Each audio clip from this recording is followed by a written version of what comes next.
Hi everyone and welcome back to my channel. You guys are watching Lina's life और मेरे इस channel में आप सभी का बहुत बहुत स्वागत है। और आज के इस वीडियो में मैं आपको बताऊंगी कि आई लैशेस को हम कैसे ग्रो करें। यकीन मानिए अभी आपको नहीं दिख पा रहा होगा मेरे आई लैशेस कि मैंने कितने ग्रो किए हैं, बट मैं आपको ये वीडियो में आगे बताने वाली हूँ कि मैंने ऐसा क्या कुछ किया कि 8 हफ्ते में मीन्स ऑलमोस्ट 2 महीने में मेरे आई लैशेस इतना ज्यादा ग्रो हुए कि मैं आपको बता नहीं सकती। बेसिकली अगर मैं आई लैशेस की बात करूं तो आपको ऐसा लगता होगा कि कोई आई लैशेस कैसे ही ग्रो कर सकता है, इज इट पॉसिबल? तो मैं आपको बताना चाहती हूँ कि आई लैशेस की लाइफ साइकिल होती है, और जिस भी चीज की लाइफ साइकिल होती है दैट मीन्स वो ग्रो किया जा सकता है। सेम उसी तरीके से जो आई लैशेस होती है उसकी लाइफ साइकिल 4 to 11 मंथ्स की होती है।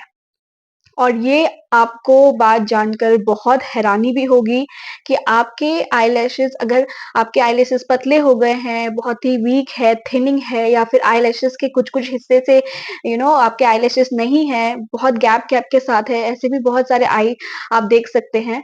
तो ऐसे जब प्रॉब्लम्स होते हैं ना, तो उसको भी आप क्योर कर सकते हैं और अपनी आईलैशेस को आप 12 मिलीमीटर्स तक आप उसे बढ़ा सकते हैं। अगर हम अपने एक आईलिड की बात करते हैं तो हम उसमें करीब 1 to 200 हेयर फॉलिकल्स होते हैं हमारे आईलैशेस में। और इसीलिए कहा जाता है कि अगर आप इन एंड आउट अपनी बॉडी की अच्छे से केयर करते हैं तो कुछ भी करना असंभव नहीं है। आप हेयर को भी ग्रो कर सकते हैं, चाहे वो आईलैशेस ही क्यों ना हो। आईलैशेस के थिनिंग होने के पीछे, उसके फॉलिंग होने के पीछे कुछ ना कुछ रीजंस जरूर होते हैं। तो बहुत जरूरी है रीजंस को फाइंड आउट करना। आपको उससे भी पहले मैं आपको ये बताना चाहती हूँ कि अगर आप इस चैनल पे नए आए हैं, पहली बार आए हैं, तो चैनल को सब्सक्राइब से ज़रूर से करिएगा। इससे आपको बहुत सारे ऐसे वीडियोज़ मिलेंगे जो आई एम श्योर कि आपने कहीं और नहीं देखा होगा। बहुत सारी इन्फॉर्मेशन के साथ मैं आपको देती हूँ बहुत सारी ट्रीटमेंट जो आप इन एंड आउट करके अपने आप में चेंजेस खुद भी फील कर सकते हैं। इसी के साथ मैं आपको ये बताना चाहती हूँ कि मैंने जो-जो प्रोसेस किया था, आज मैं उसे पूरा डिटेल में आपके साथ शेयर कर रही हूँ। सबसे पहले रीज़न जानना बहुत ज़रूरी है। रीज़न्स में कई बार ऐसा होता है कि थायराइड जो प्रॉब्लम है, उसकी वजह से भी आपके आईलैशेज़ में थिनिंग आ सकती है। हेयर जो हेयर होते हैं, वो काफ़ी ब्रिटल हो सकते हैं आपके आईलैशेज़ के। और साथ ही साथ इन्फ्लेमेशन जब आपकी होती है आईलिड के ऊपर, तो ये भी इस प्रॉब्लम को बहुत ज़्यादा बढ़ावा देती है।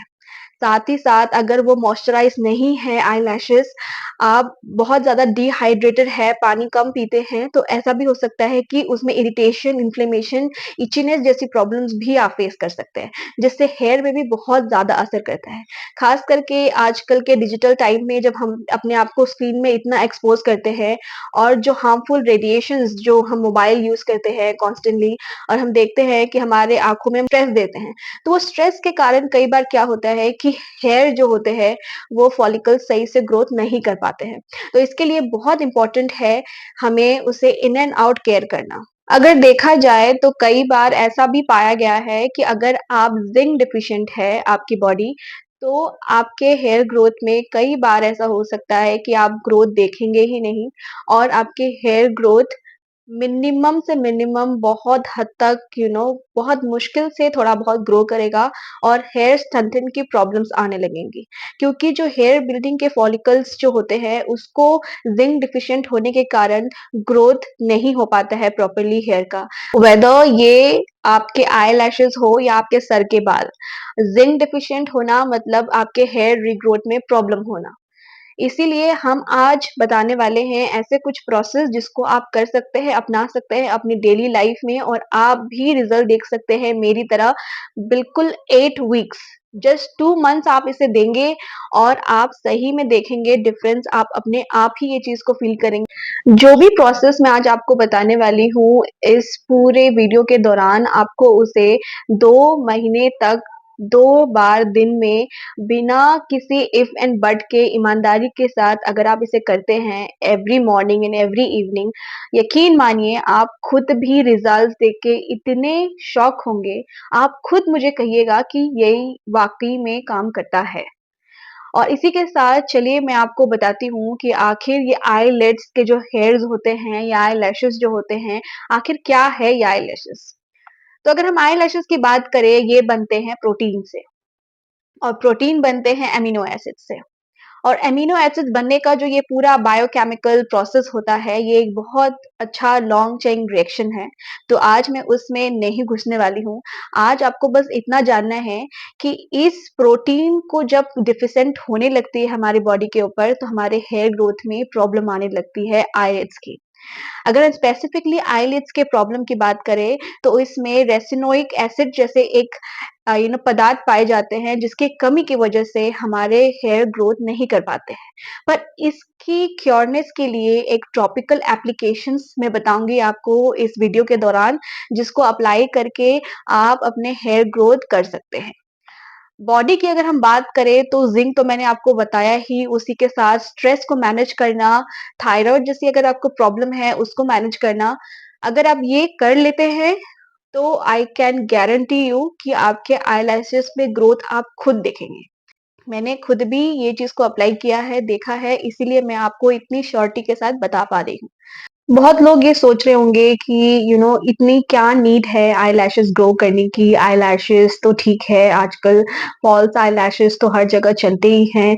आजकल हम ब्राइडल मेकअप करते हैं या फिर नॉन ब्राइडल मेकअप करते हैं, या फिर कोई भी पार्टी फंक्शंस, किसी के गेट टुगेदर हुए, कई जगह पे हम जब सोशल गैदरिंग्स में होते हैं, तो कई बार हम देखते हैं कि बहुत सारे लोग जब फुल मेकअप कराते हैं, तो वो मेक श्योर करते हैं कि फॉल्स आईलैशेस वो ज़रूर से वेयर करते हैं। प्रॉब्लम फॉल्स आईलैशेस वेयर करने में नहीं है, बट उसे किस तरीके से हम वेयर करें कि हमारे आई के नेचुरल लैशेस को वो खराब ना करे, ये बहुत मायने रखता है। कई बार हम ये भी देखते हैं कि हम किसी पार्टी फंक्शंस में जाने के लिए बहुत ज़्यादा हेवी आईलैशेस, फॉल्स आईलैशेस का यूज़ करते हैं, जो कि एक एडहेसिव गम्स के साथ आता है। वो एडहेसिव ग्लू जो होते हैं, वो काफ़ी ज़्यादा खराब करते हैं आपके आईलिड्स के ऊपर। तो इसीलिए बहुत ज़रूरी है कि अगर आप फॉल्स आईलैशेस यूज़ कर रहे हैं, तो उसे आप जब रिमूव करते हैं, तो नेचुरली लोग कई बार क्या करते हैं कि उसे इसी तरीके से प्लग कर लेते हैं विदाउट एनी मेकअप रिमूवर। ये एक बहुत ही खराब तरीके से प्रोसेस है अपने फॉल्स आईलैशेस को निकालने का। सबसे बेस्ट वे है कि जब भी आप अपने फॉल्स आईलैशेस को निकालें, आप मेक श्योर करें कि मेकअप रिमूवर को लगाएँ और बहुत आराम से निकालें। क्योंकि जब आप उस फॉल्स आईलैशेस को इस तरीके से विदाउट एनी मेकअप रिमूवर जब आप निकालते हैं, तो उसमें कई बार आपके नेचुरल आईलैशेस भी निकल जाते हैं। सेकंड चीज़ ये इम्पोर्टेंट है जानना कि फॉल्स आईलैशेस की हमें ज़रूरत पड़नी ही नहीं चाहिए। जहाँ पे आपके पास ऑप्शंस है कि आप कुछ चीज़ों को नेचुरल तरीके से उसे ग्रो करके अच्छा बना सकते हैं, देन फॉल्स आईलैशेस की नीड ही नहीं पड़ेगी।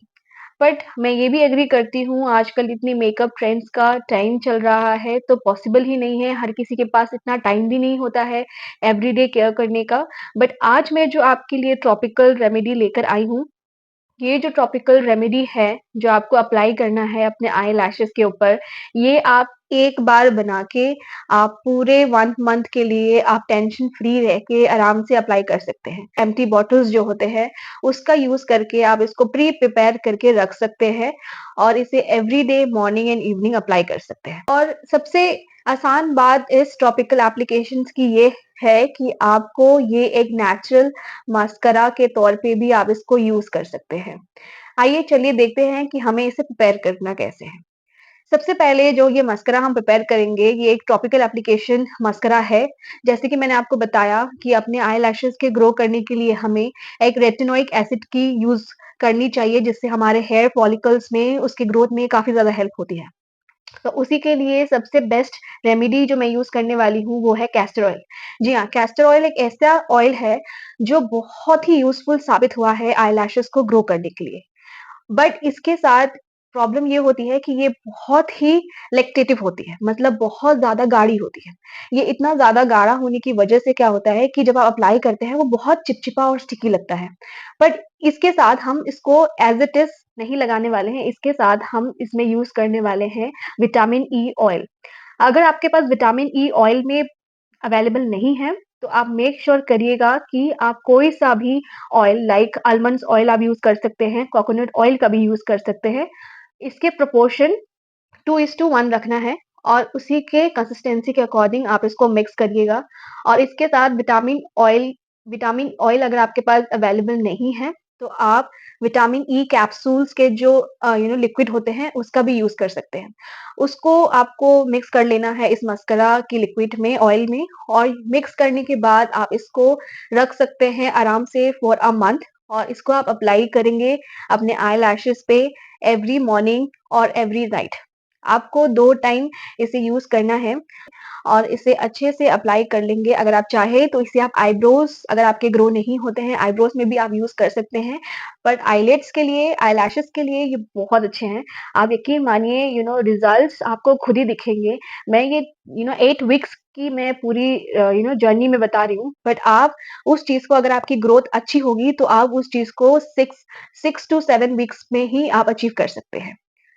और उसके बाद आपको क्या करना है कि आपकी बॉडी की जो ज़िंक डेफिशिएंसीज़ जो है, जिसकी वज़ह से आपके हेयर में ग्रोथ नहीं आ रही है, हेयर फॉलिकल्स डैमेज हो गए हैं, जिसकी वज़ह से वो ग्रोथ अब दोबारा रीग्रोथ नहीं हो रही है, वो सबको प्रॉब्लम को इम्प्रूव करने के लिए आप लेंगे कोई-सा भी एक zinc rich food. Zinc rich foods की अगर हम बात करें तो इसमें आते हैं सोया प्रोडक्ट्स, डेयरी प्रोडक्ट्स या फिर हरी सब्जियाँ या फिर पीनट्स बहुत सारे ऑप्शंस हैं जो कि जिंक रिच फूड्स है। नेचुरल रेमेडी में स्टिक करना लॉन्ग रन के लिए बहुत अच्छा है। तो इसीलिए आप ऐसे फूड्स खाइए जो कि जिंक रिच हो, which will help you in a very long run and it will improve your eyelashes और आप खुद देखेंगे कि और ये 2 चीज़ों को जब आप मैनेज कर लेंगे तो लाइफस्टाइल चेंजेस, स्ट्रेस मैनेजमेंट ये थोड़े बहुत चेंजेस अगर आप करते हैं, आई विल गारंटी यू कि ऐसा होगा ही नहीं कि आपके आईलैशेस ग्रो नहीं करेंगे। Because I have tried it, I have tasted it and it has really helped me. I don't know how much you can see अभी आपको कितना visible है, I am really not sure but मैं I can assure you with the results. और इसी के साथ-साथ मैं आपको ये भी बताना चाहती हूँ कि जो भी आप रेमेडी करते हैं, you just believe in that remedy and do it. आप कभी भी ये मत सोचिए कि whether it's be really working for me, मेरा बॉडी टाइप अलग है, मेरा बॉडी टाइप ऐसा है, मेरा बॉडी टाइप वैसा है। But keeping everything aside, just have a faith and trust in the process. As I already told you earlier in my video as well, natural remedy do takes time. Overnight results, it's never possible with the natural remedy. It is only possible with time, patience, and a little bit of dedications. So ये चीज़ आपको दिखानी पड़ेगी to have a very good results. और इसी के साथ-साथ मैं इस रेमेडी को आपको शेयर कर रही हूँ, इस आशा के साथ, इस होप के साथ कि आप सब इसे ट्राई करेंगे। Do give it a try, it is a must नहीं तो आपको पता ही नहीं चलेगा कि ये सही में आपके लिए वर्क करता है या नहीं करता। सो आप ज़रूर से ट्राई करिए और डिफरेंस आप खुद में फ़ील करिएगा and do share me your feedback in my comment section. मैं आज की इस वीडियो को यहीं ख़त्म कर रही हूँ और आशा करती हूँ कि आप चैनल को सब्सक्राइब आपने कर लिया होगा और इसी के साथ मैं आपसे बाय कहती हूँ। मिलूँगी बहुत ही जल्द एक नए वीडियोज़ के साथ। तब तक के लिए टेक केयर, बाय बाय।